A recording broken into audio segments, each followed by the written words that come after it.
Hello dear students of class 10th. Today we are going to start chemistry the topic first. Chemistry में जो topic first है उसका basic सभी कुछ हम लोग 9th क्लास में बेटा पढ़कर आए हैं। यहाँ पर जो बोर्ड में क्वेश्चन पूछे जाते हैं वो मोस्टली क्या पूछे जाते हैं कि when we move along the period and when we move along the group what will happen to the atomic size, the ionization energy, electron affinity, electronegativity, metallic character and the non-metallic character। यानी periodic table में जब आप along the period चलेंगे तो 9th class में आप पढ़कर आए हैं कि अलोंग द पीरियड का मतलब है लेफ्ट टू राइट चलते थे हम लोग, और ग्रुप का मतलब है फ्रॉम टॉप टू बॉटम हम लोग चलते थे। तो यदि हम अलोंग द पीरियड चलेंगे या अलोंग द ग्रुप चलेंगे तो इन 6 कैरेक्टर्स पर क्या इफेक्ट पड़ेगा ये हम लोगों को स्टडी करना है, जो कि बोर्ड में पूछा जाता है इस चैप्टर में। तो सबसे पहले एटॉमिक साइज की बात करते हैं। तो यदि मैं ग्रुप के बारे में बात करूं तो बच्चों आप लोग जानते हो, जैसे एक छोटा सा एग्जांपल लेके चलता हूं, लिथियम और सोडियम। ये डाउन द ग्रुप मैंने 2 एलिमेंट लिए, lithium, sodium, potassium, rubidium, caesium, francium. ये हम डाउन द ग्रुप, आप लोग सब चीजें 9th क्लास में पढ़ चुके हैं। अगर कहीं भी कंफ्यूजन हो तो आप अपनी 9th की बुक उठाकर देख सकते हैं कि what is the meaning of group. तो जैसे हाइड्रोजन, हीलियम, लिथियम का एटॉमिक नंबर है 3, तो इसका इलेक्ट्रॉनिक कॉन्फ़िगरेशन हुआ 2 1। सोडियम पर जब आया तो सोडियम का एटॉमिक नंबर होता है 11, तो इसका इलेक्ट्रॉनिक कॉन्फ़िगरेशन करूंगा तो आएगा 2 8 1, है ना। लिथियम, सोडियम, मान लीजिए मैंने पोटेशियम भी ले लिया तो पोटेशियम का इलेक्ट्रॉनिक कॉन्फ़िगरेशन आएगा 2 8 8 1। तो मेरे प्यारे बच्चों आप लोग देख सकते हो कि जब हम डाउन द ग्रुप चल रहे हैं तो डाउन द ग्रुप में हर स्टेप पे नंबर ऑफ सेल्स बढ़ेंगे। As we move from top to bottom in the periodic table, number of cells goes on increasing। Her step पे शेल बढ़ते जाएंगे। यहाँ 2 सेल है, फर्स्ट सेकंड, यहाँ 3 सेल हो गए 1 2 3, यहाँ 1 2 3 4। सेल्स बढ़ने का मतलब क्या हुआ कि एटॉमिक साइज बढ़ रहा है, कि whenever we move from top to bottom in the periodic table atomic size increases। On the other hand, when we move from left to right means along the period जब हम चलेंगे तो atomic size decrease होगा। ये वाली बात दिमाग में रखनी है। एटॉमिक साइज इंक्रीज हो रहा है जब हम ग्रुप में चल रहे हैं, एटॉमिक साइज डिक्रीज हो रहा है जब हम पीरियड में चल रहे हैं। इसके क्या इफेक्ट पड़ेंगे, इसके क्या कॉन्सिक्वेंसेस होंगे वो हम अभी आगे पढ़ेंगे।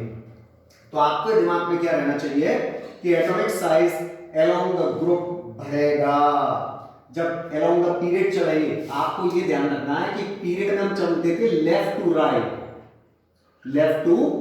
राइट, और ग्रुप में हम चलते थे फ्रॉम टॉप टू बॉटम। ये ग्रुप में हम लोग चलते थे। अब आती है दूसरी चीज, आयनाइजेशन एनर्जी। आयनाइजेशन एनर्जी पढ़ने से पहले आप लोगों को इसका मीनिंग क्लियर होना चाहिए। सीखिए, it is the minimum amount of energy, you have to learn this definition properly. It is the minimum amount of energy required to remove the valence electron। Valence electron outer most orbit में जो electron होता है उसे valence electron कहते हैं। पढ़ते चले आ रहे हो 7th 8th 9th में। तो it is the minimum amount of energy required to remove the valence electron of an isolated gaseous atom to form a cation। यानी minimum amount of energy which is required to remove the electron from the outermost cell। कितनी minimum energy चाहिए कि outermost shell में से electron को निकाल सके। ठीक है, ionization energy is denoted by IE measured in kilo joule per mole. Minimum amount of energy which is required to remove an electron from the outermost shell. So my dear students, अब आप समझिए, when we move from top to bottom in the periodic table, number of cells goes on increasing। आप लोगों को ionization energy की definition समझ में आ गई होगी, तो यहां मैं आपको समझाता हूं। ध्यान दीजिए कि when we move from top to bottom, let us take the example of lithium 2 1 2 1, okay, this is the example of lithium। After that sodium 2 8 इसमें आ जाएंगे और लास्ट वाले में कितने आ जाएंगे 1 आ जाएगा। इसी तरह से पोटेशियम का हम कर सकते हैं 2 8 अगेन 8 आएंगे इसमें एंड लास्ट में अगेन 8 आएंगे 2 8 8 1। तो my dear students, as we move from top to bottom in the periodic table, number of cells goes on increasing. You can see here 2 cell हैं 2 1, या हमारे पास 3 सेल हो गए या हमारे पास 4 सेल हो गए। As the number of cells increases, the distance between the valence electron means outermost electron and the nucleus goes on increasing. This distance between the nucleus and the outermost electron goes on increases. As this distance increases, the force of attraction, or you can say the electrostatic force of attraction, decreases. जब आप group में ऊपर से नीचे की तरफ चलेंगे तो हर स्टेप पर एटॉमिक साइज बढ़ेगा। जैसे जैसे एटॉमिक साइज बढ़ेगा वैसे वैसे आउटर मोस्ट ऑर्बिट में जो इलेक्ट्रॉन है उसकी दूरी न्यूक्लियस से बढ़ती जाएगी। जब न्यूक्लियस से दूरी बढ़ती जाएगी तो the force of attraction between the outermost electron present in the outermost shell and the nucleus goes on increases. This force of attraction decreases. Means whenever we move from top to bottom in the periodic table, force of attraction decreases. As the force of attraction decreases, it will become easier to remove the electron from the outermost shell. जब attractive force कम होती जाएगी, मतलब जैसे जैसे मैं नीचे चलूंगा वैसे वैसे attractive force कम होती जाएगी। क्यों attractive force कम हो रही है? क्योंकि distance outermost ऑर्बिट में जो इलेक्ट्रॉन है उसके बीच में और न्यूक्लियस के बीच में दूरी बढ़ती जा रही है। तो फोर्स ऑफ अट्रैक्शन कम होता जाएगा। जैसे जैसे फोर्स ऑफ अट्रैक्शन कम होगा वैसे वैसे आसान होता चला जाएगा कि हम आउटर मोस्ट ऑर्बिट में से इलेक्ट्रॉन को रिमूव कर सकें। Means when we move from top to bottom in the periodic table, it will become easier to remove the electron from the outermost shell. It means ionization energy decreases. क्योंकि हमको कम energy चाहिएगी। जब हम नीचे की तरफ चलेंगे we need smaller amount of energy to remove the electron from the outermost cell. After that, now see electron affinity. What is electron affinity? It is defined as the energy change. Involved when an electron is added to a neutral gaseous atom to convert it into a negatively charged gaseous ion called anion. एक बार फिर समझो electron affinity means attraction, love. Electron affinity means it is defined as the energy change involved when an electron is added to a neutral gaseous atom. You can see here, let us suppose that B is a neutral gaseous atom. Electron is added to it, है ना। Electron जब इसमें add करा एक neutral gaseous atom में तो ये क्या बन जाएगा, एनायन बन जाएगा और ये हमारे पास है इलेक्ट्रॉन एफिनिटी। तो सुनिए, when we move from top to bottom in the periodic table,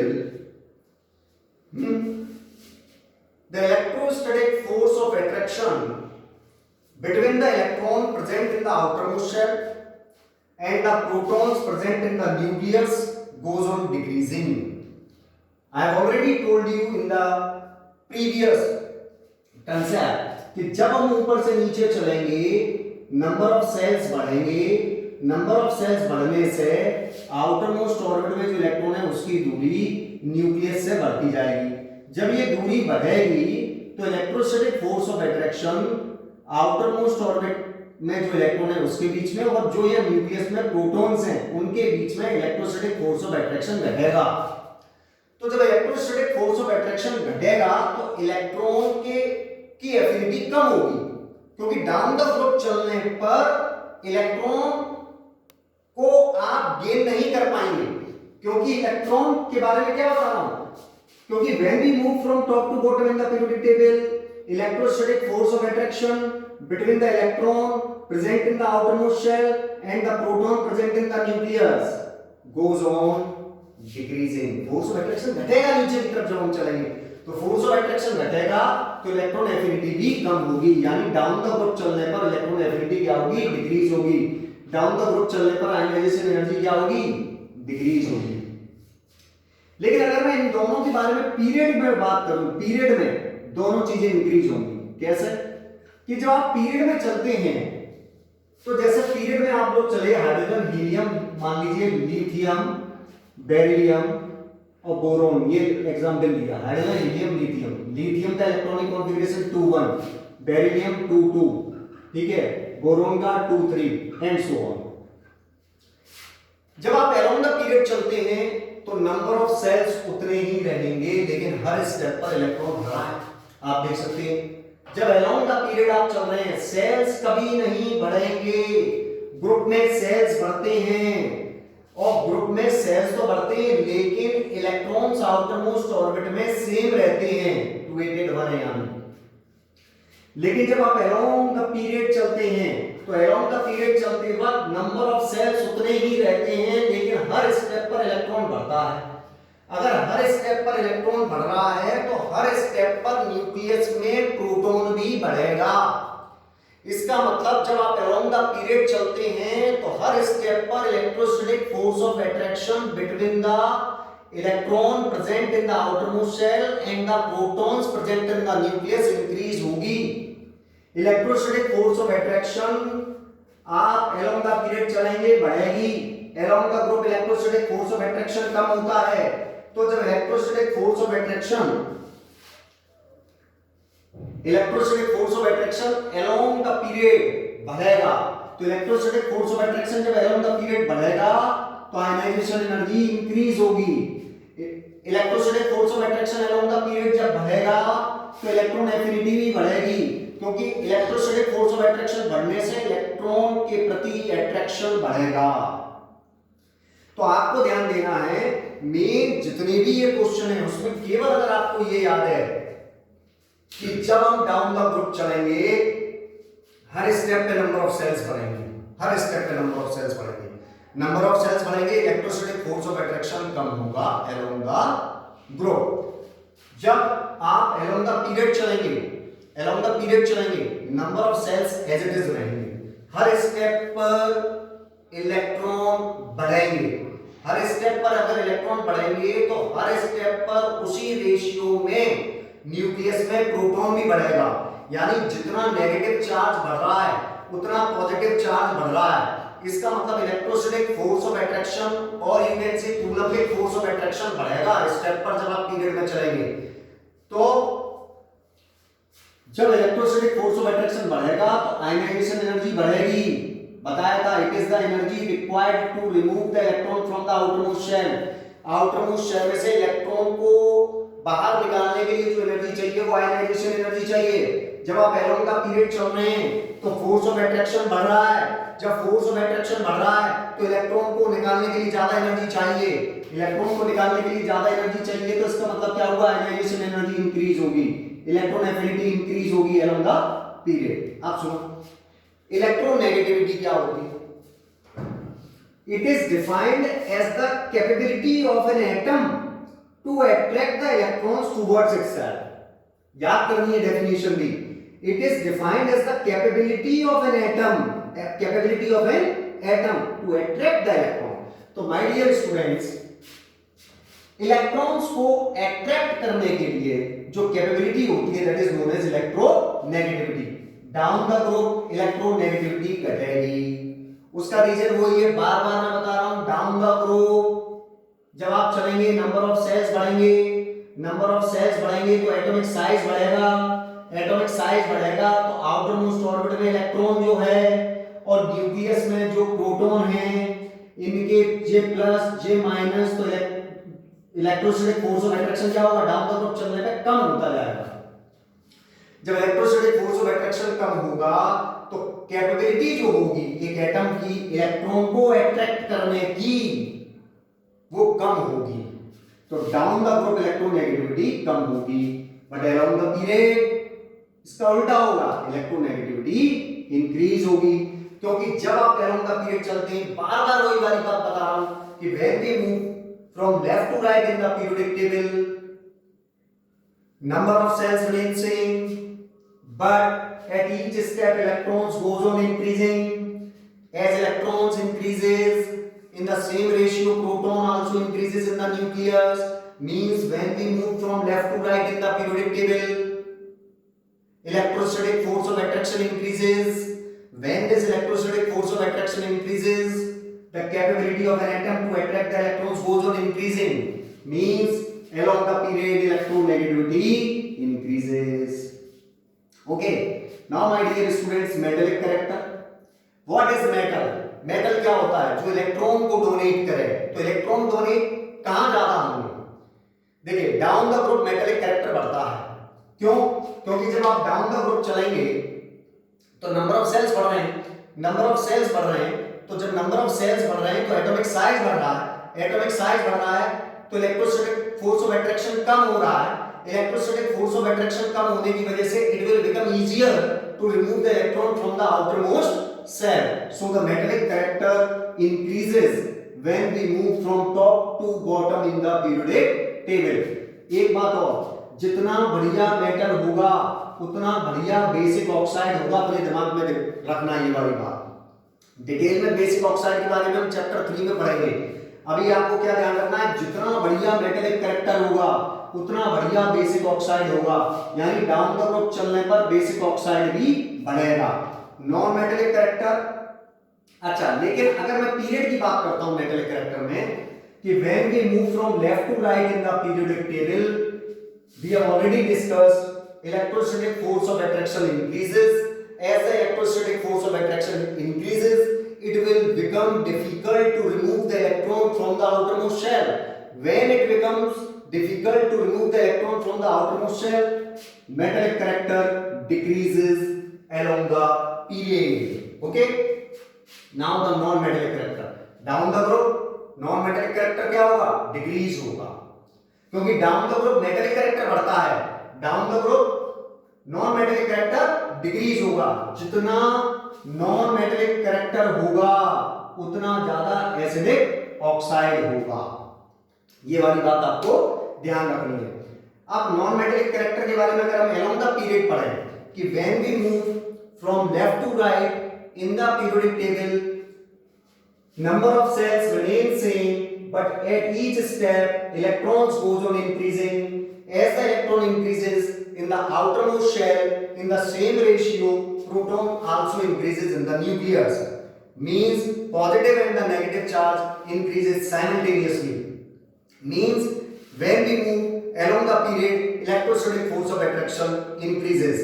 Means when this force of attraction increases, it will become difficult to remove the electron. Electron को निकालना कठिन हो जाएगा आउटरमोस्ट शेल में से, और जब इलेक्ट्रॉन को निकालना कठिन हो जाएगा आउटरमोस्ट शेल में से तो नॉन मेटेलिक कैरेक्टर बढ़ेगा। क्योंकि मेटेलिक कैरेक्टर कब बढ़ता है? जब इलेक्ट्रॉन आसानी से निकल जाए। लेकिन जब नॉन मेटेलिक कैरेक्टर कब बढ़ रहा है? जब इलेक्ट्रॉन को निकालना कठिन हो जाए। तो जब आप अलोंग द पीरियड चलते हैं तो नॉन मेटेलिक कैरेक्टर बढ़ता है। तो मेरे प्यारे बच्चों, आपको ये 6 पॉइंट बहुत अच्छी तरीके से आने चाहिए। इन 6 पॉइंट से रिलेटेड क्वेश्चन आपसे बोर्ड में पूछा जाएगा। और ionization energy, electron affinity, electronegativity की डेफिनेशन प्रॉपर रूप में याद होनी चाहिए। ये चैप्टर फर्स्ट का वीडियो है। क्वेश्चंस मैं आपको पीडीएफ उनका आपको सेंड करूंगा। Thank you very much.